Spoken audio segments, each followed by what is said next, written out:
శ్రీమద్ భగవద్గీత 3వ అధ్యాయము 6, 7, 8, 9వ శ్లోకములు. కర్మేంద్రియాణి సంయమ్య యాస్తే మనసా స్మరన్ ఇంద్రియార్థాన్ విమూఢాత్మా మిథ్యాచారస్స ఉచ్యతే.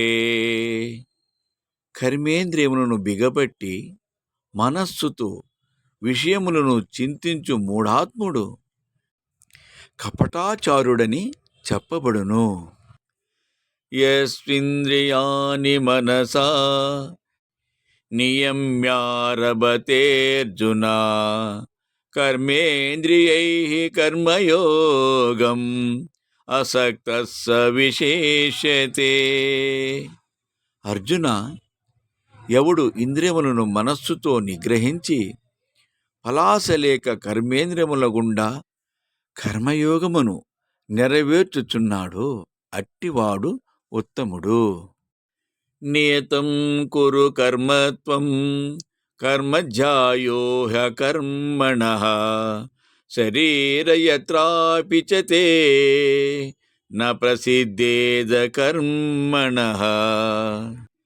కర్తవ్య కర్మమును చేయుము, చేయకుండుట కంటే కర్మ చేయుటయే మంచిది. కర్మములను చేయనిచో నీకు జీవయాత్ర కూడా నడవదు.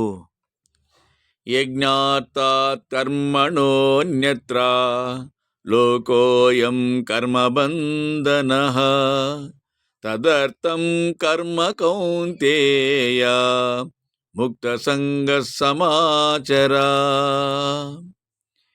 యజ్ఞరూపమగు కర్మములు తప్ప తక్కినవి జనులకు బంధము కలిగించును. అందువలన ఓ కౌంతేయ, ఆసక్తిని వదలి యజ్ఞాత్మముగా కర్మను చేయుము.